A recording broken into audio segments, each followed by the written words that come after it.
Do it. All right. Good morning, everyone. Dave Wilson of Results Staffing and the great Jenny Rigo over there. She's the intern, but I told her I was going to turn the camera around, show her, but I don't want to scare her. She's over there saying, don't do it. Don't do it.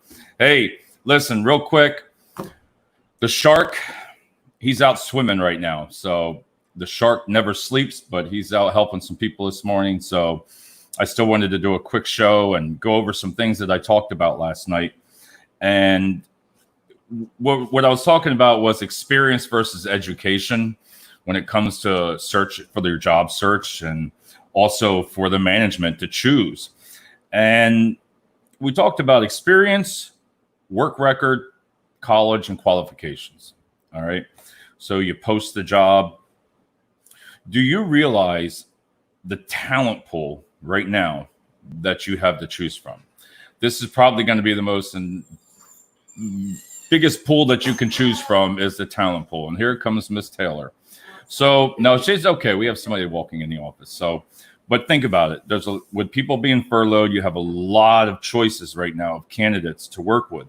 And what I meant by that was like, picture yourself on a scale, right? It's what a candidate or an employer wants. Let's just use as a maintenance mechanic, right? You want a maintenance mechanic, qualify 5-10 years experience, and the pay rate. And this is what you possibly have to choose from, because it's a hard skill set to find.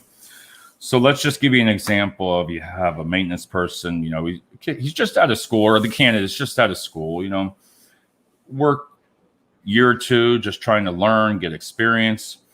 And then you might have a candidate that's got 5 to 7 years, a couple hiccups, in the resume, but everybody has reasons, and you just can't look at somebody's resume because they've had a gap or anything like that. There's reasons.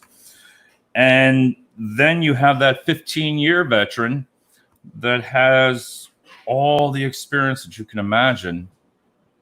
But when you look at the resume, let's just say there's 7 jobs to 8 jobs in 15 years. All right.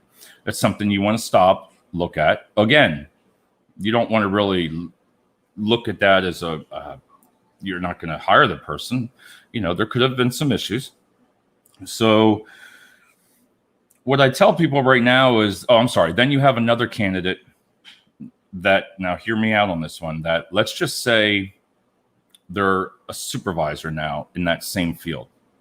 Okay. Now this is for a mechanic starting out, let's just say $50,000 a year. And, that candidate's normally making 70 and has lost the job, but they apply.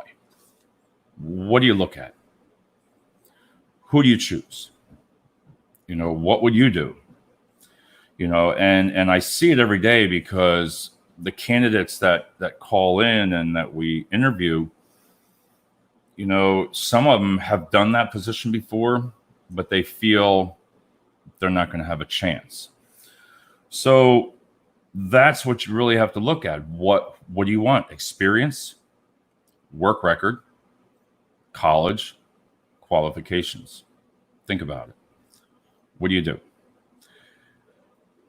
Sometimes people like to train. Like we had a call for last night for some HVAC technicians that I posted, and they're willing to take somebody right out of school.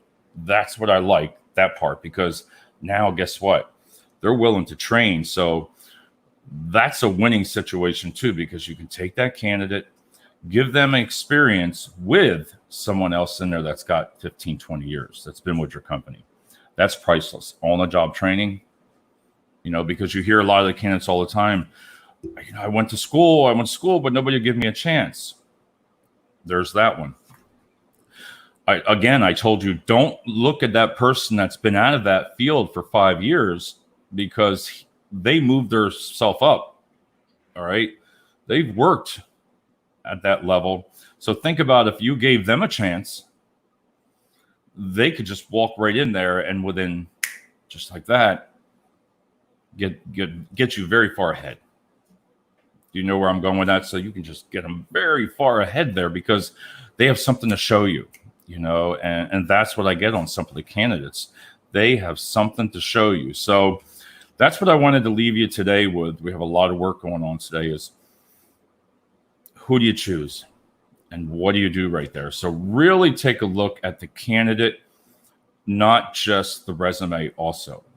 Listen, let them do the talking, and keep your vision open, because again, this is what you want, but here's what you have to choose from, because the supply and demand, we look at it every day, and this morning we're going to look at it. It's just tremendous, and it's only growing. So that's what I wanted to talk about this morning. So everybody have a great day, and we will talk to you very soon. Thanks.